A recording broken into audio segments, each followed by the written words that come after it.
No dips cut out. They only use 4-inch mesh. Should have been 8-inch.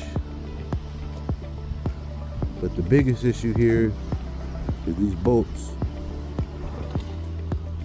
that are drilled into the panel frame, which could cause issues. It could also shatter the glass over time.